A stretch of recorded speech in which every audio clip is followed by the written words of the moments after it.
Saviez-vous que des millions de personnes dans le monde n'ont toujours pas accès à la Bible dans leur langue maternelle? C'est là qu'intervient Wycliffe Bible Translator. Inspiré par John Wycliffe, cette organisation transforme des vies en traduisant les Écritures dans des langues encore jamais atteintes. Découvrez comment ce travail essentiel a permis de porter la parole de Dieu jusqu'aux confins de la terre. La traduction de la Bible est d'une importance capitale pour l'accomplissement des prophéties. Dieu ne serait pas juste d'envoyer Jésus pour juger la terre alors qu'il existe encore des peuples qui ne connaissent pas les Écritures. Nous allons parler de ces deux sujets dans cette vidéo ainsi que de ce qui nous attend en 2025. Restez avec nous jusqu'à la fin de cette vidéo, vous serez certainement bénis. Inscrivez-vous pour recevoir nos nouveaux contenus, laissez un like et partagez cette vidéo afin que d'autres personnes soient bénies. Nos vidéos sont publiées les mardis, jeudis et samedis. Laissez votre commentaire et vos suggestions pour de nouveaux thèmes. Avez-vous déjà réfléchi à la manière dont le monde change à une vitesse de plus en plus rapide? Cette accélération des changements indique quelque chose de bien au-delà des nouvelles quotidiennes. Nous vivons des temps prophétiques. Les signes annonçant le retour de Jésus deviennent de plus en plus évidents et percutants, affectant directement nos vies. Récemment, un événement particulier s'est produit à l'ONU, et certains pensent que cela pourrait être lié à l'émergence de l'Antichrist. À mesure que nous approchons de 2025, de nombreuses prophéties bibliques sont sur le point de s'accomplir, révélant que la parole de Dieu s'accomplit sous nos yeux. Pourtant, beaucoup ne s'en rendent pas compte. Le pacte pour l'avenir, que se passe-t-il à l'ONU? Il y a quelques jours, le monde a été témoin de l'approbation du pacte pour l'avenir, un accord mondial proposé par l'ONU visant à unir les nations autour de causes telles que la paix mondiale, la durabilité et l'égalité. À première vue, ce pacte semble être une bonne initiative, compte tenu des défis mondiaux tels que la faim, les guerres, la pauvreté et le changement climatique. Cependant, l'objectif plus profond de ce pacte semble être d'accroître le contrôle sur le monde, en mettant toutes les nations sous une gouvernance unique et des règles mondiales susceptibles de transformer radicalement notre mode de vie.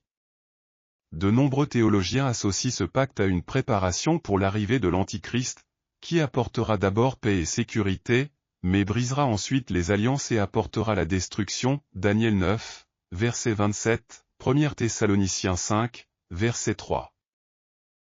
Prophétie pour 2025, signe du retour de Jésus. Les récents événements indiquent une intensification des signes prophétiques. Voici 5 principales prophéties susceptibles de s'accomplir en 2025, selon l'interprétation des textes bibliques. 1. Traduction de la Bible dans toutes les langues. Dans Matthieu 24, verset 14, Jésus a déclaré que l'Évangile serait prêché dans le monde entier comme témoignage à toutes les nations avant la fin. L'organisation Wycliffe Translator s'est engagée à traduire la Bible dans toutes les langues et dialectes d'ici la fin de 2025, permettant à la parole d'atteindre des endroits auparavant inaccessibles. Ce travail monumental, réalisé avec l'aide de l'intelligence artificielle et des avancées technologiques, a déjà permis de traduire le Nouveau Testament dans plus de 1800 langues. De plus, les traducteurs locaux contribuent à préserver la culture de ces peuples, tout en garantissant que le message central reste fidèle, Jésus comme Sauveur et Fils de Dieu, Matthieu 28, verset 19. 2. Conflit au Moyen-Orient. Ézéchiel chapitre 38 et 39 prophétisent une bataille apocalyptique impliquant une coalition de nations dirigée par Gog, du territoire de Magog, contre Israël. Dieu interviendra, protégeant son peuple et apportant une restauration spirituelle. Actuellement, les tensions au Moyen-Orient sont élevées. Des nations comme l'Iran et la Syrie se sont alliées à des puissances telles que la Russie, suggérant que cette alliance prophétique est en train de se former. Israël, pour sa part, répond avec force aux attaques, augmentant la probabilité d'un conflit que beaucoup croient être le début de l'accomplissement de cette prophétie. 3. Intensification des tremblements de terre et des catastrophes naturelles. Jésus a averti que des tremblements de terre et des catastrophes naturelles seraient des signes de la fin, Matthieu 24, verset 7. Des études récentes montrent une augmentation significative des événements sismiques et climatiques, pointant vers ce qui pourrait être un accomplissement direct de ces prophéties. 4. Contrôle mondial sur l'économie et le commerce. Apocalypse 13, versets 16 et 17, mentionne un système où personne ne pourra acheter ou vendre sans la marque de la bête. Avec l'avancement des technologies numériques et des monnaies numériques mondiales, le monde se rapproche d'un système de contrôle économique centralisé, annonçant potentiellement cet événement prophétique. 5. Augmentation de la persécution des chrétiens. Jésus a averti que ses disciples seraient persécutés, Matthieu 24, verset 9. Dans plusieurs régions du monde, la persécution des chrétiens s'intensifie, avec des attaques directes contre la liberté de prêcher l'Évangile. Les temps que nous vivons sont porteurs d'une grande attente pour ceux qui croient en la parole de Dieu. L'accomplissement des prophéties, telles que la prédication mondiale de l'Évangile, les conflits au Moyen-Orient et les progrès vers un système de contrôle global, pointent vers le retour imminent de Jésus.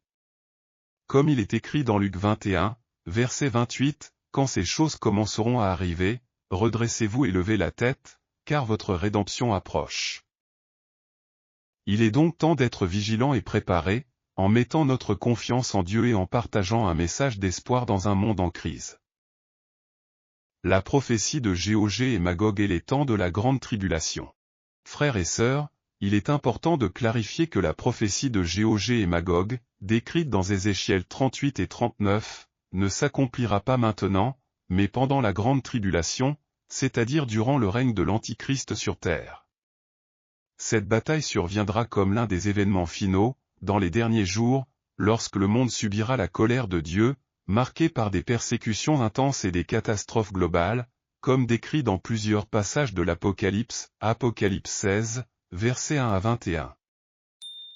Bien que ce ne soit pas encore l'accomplissement total de la prophétie, l'intensification des tensions au Moyen-Orient peut être considérée comme une répétition de ce qui est à venir.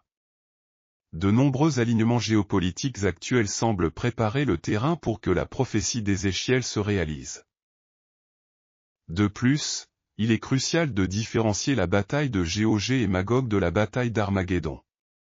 La bataille d'Armageddon, décrite dans Apocalypse 16, verset 16, représente le conflit final entre les forces du Christ et de l'Antichrist avant le retour de Jésus.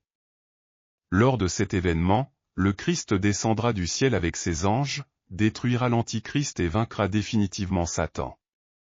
En revanche, la bataille de Gog et Magog surviendra plus tôt, pendant la grande tribulation, et démontrera la protection de Dieu sur Israël, incitant son peuple à revenir au Seigneur. Le nouvel ordre mondial et l'avancée du contrôle global. La troisième prophétie est liée à l'émergence d'un nouvel ordre mondial, un gouvernement global centralisé qui unifie le pouvoir politique, économique et financier sous une seule autorité. Cette idée est directement connectée à la marque de la bête mentionnée dans Apocalypse 13, versets 16 et 17, qui stipule que personne ne pourra acheter ou vendre sans la marque imposée par l'Antichrist. Bien que cette prophétie s'accomplisse pleinement durant la tribulation, il est probable que l'année 2025 marque le début de cet ordre mondial. Cela se manifestera par la mondialisation des monnaies numériques, telles que les crypto-monnaies, qui éliminent progressivement l'argent physique. Ce mouvement facilitera le suivi des transactions financières à l'échelle mondiale. Ces dernières années, nous avons vu les banques centrales et les institutions financières adopter des politiques intégrant les crypto-monnaies à leurs opérations. Au Brésil, la création du Drex, une monnaie numérique, rapproche encore davantage le pays de l'élimination de l'argent physique. Ce système permet à la banque centrale de surveiller chaque dépense, transfert ou achat, éliminant complètement la vie privée financière. De nombreux théologiens croient que cette avancée dans les monnaies numériques et les systèmes de paiement globaux est liée à la marque de la bête, car elle crée les conditions pour qu'un leader mondial contrôle qui peut ou non participer à l'économie. L'avancée de l'intelligence artificielle comme signe des temps. La quatrième prophétie concerne la croissance rapide de l'intelligence artificielle. Dans Daniel 12, verset 4, le Seigneur dit au prophète, * quant à toi, Daniel, tient secrètes ses paroles et scelle le livre jusqu'au temps de la fin. Beaucoup alors courront çà et là, et la connaissance augmentera. Ce passage prophétise une période de grande angoisse, mais aussi une croissance exponentielle du savoir, signalant l'époque de la grande tribulation. Des études récentes prévoient que, d'ici la fin de 2025, plus de 80% des entreprises intégreront des solutions d'intelligence artificielle dans leur processus. Cette croissance rapide reflète la quête d'optimisation et d'efficacité, mais soulève aussi des inquiétudes. La capacité de surveillance et de contrôle offerte par ces technologies pourrait être utilisée pour superviser chaque individu sur Terre, créant un scénario idéal pour un système de gouvernance centralisé. L'accomplissement des prophéties bibliques devient de plus en plus visible. Des alignements géopolitiques au Moyen-Orient aux avancées technologiques et économiques, nous voyons les signes des temps décrits dans la parole de Dieu se manifester. Le retour de Jésus est proche, comme décrit dans Luc 21, verset 28, « Quand ces choses commenceront à arriver, redressez-vous et levez la tête, car votre rédemption approche. » À nous d'être attentifs, vigilants et fermes dans la foi, prêts pour le jour où le Seigneur reviendra pour établir son règne éternel. L'intelligence artificielle et les temps de la fin. Beaucoup considèrent les avancées en intelligence artificielle comme faisant partie du scénario prophétique décrit dans le livre de l'Apocalypse. Aujourd'hui, ces technologies sont déjà largement utilisées dans divers domaines. Des systèmes de surveillance équipés d'intelligence artificielle peuvent identifier des visages dans des foules, surveiller des comportements et même appliquer des sanctions automatiques, comme des amendes en temps réel. Un exemple concret est le système de crédit social en Chine, où le comportement des citoyens est suivi et évalué en fonction de leurs actions. Ce système favorise un contrôle absolu sur la société, limitant considérablement la liberté individuelle. Une autre prophétie qui pourrait être liée à l'intelligence artificielle se trouve dans Matthieu 24, verset 12, où Jésus dit qu'à la fin des temps, l'amour du plus grand nombre se refroidira. On peut observer cette réalité dans des pays comme le Japon, où de nombreuses personnes remplacent les relations humaines par des interactions avec des robots ou des partenaires virtuels. Ce phénomène reflète un refroidissement de l'amour, rendant les individus plus individualistes et égoïstes, incapables d'aimer leur prochain, comme Christ nous l'a enseigné, Jean 13, versets 34 et 35. Cette déconnexion des relations réelles illustre une société de plus en plus éloignée du dessein de Dieu. Israël comme cible de toutes les nations. Une autre prophétie significative concerne Israël, en particulier Jérusalem, présentée dans la Bible comme la cible des nations. Jérusalem est le lieu choisi où le Messie, Jésus, établira son règne, comme décrit dans Ésaïe 2, versets 2 à 4, et Zacharie 12, versets 2 et 3. Ces passages présentent Jérusalem comme la ville qui accomplira les desseins de Dieu, attirant la colère des nations. Actuellement, nous voyons cette prophétie se réaliser. Israël fait face à des condamnations internationales constantes, notamment à l'ONU, où il est critiqué pour se défendre contre les attaques de ses ennemis. De plus, le pays subit des sanctions politiques et économiques, tandis que des mouvements comme le BDS, boycott, désinvestissement et sanctions, gagnent du terrain, incitant des institutions et des entreprises à rompre leurs liens avec Israël. Zacharie 12, verset 3, avertit, « En ce jour-là, je ferai de Jérusalem une pierre pesante pour tous les peuples, tous ceux qui la soulèveront s'y blesseront gravement. » Cela indique que ceux qui s'opposent à Israël et cherchent à lui nuire feront face à de graves conséquences. Malgré les pressions et les attaques diplomatiques, cette prophétie montre que Dieu protégera son peuple et accomplira ses promesses. Un message d'espoir. Bien que ces événements et ces signes puissent sembler effrayants, ils ne signifient pas que nous sommes déjà arrivés à la fin de tout. Au contraire, la Bible nous offre un message d'espoir. Apocalypse 21, verset 4, nous rappelle qu'à la fin, Dieu essuiera toute larme de leurs yeux. La mort ne sera plus, il n'y aura plus ni deuil, ni cri, ni douleur, car les premières choses ont disparu. Cette promesse nous assure que Jésus-Christ est ressuscité et qu'il reviendra pour restaurer toutes choses. Il vaincra l'injustice, guérira les blessures et apportera une paix éternelle. La victoire ne sera pas celle du mal, mais celle du Christ, qui établira un royaume d'amour et de justice qui ne prendra jamais fin. Ces signes que nous observons sont un rappel de vivre avec foi et intention. Nous devons faire confiance à la promesse de Jésus et partager ce message d'espoir avec le plus grand nombre possible. Que Dieu te bénisse puissamment et fortifie ta marche. Amen. Nous espérons que le contenu de cette vidéo a édifié ta vie. Merci d'être resté avec nous. Sois aussi un instrument pour avertir d'autres chrétiens de ce qui est à venir. Ne sois ni inquiet ni anxieux, car Dieu est au contrôle de toutes choses. Jésus a promis qu'il ne nous laisserait jamais, qu'il ne nous abandonnerait jamais.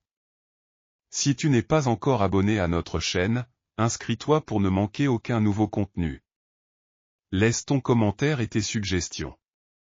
Que Dieu te bénisse abondamment et à la prochaine vidéo.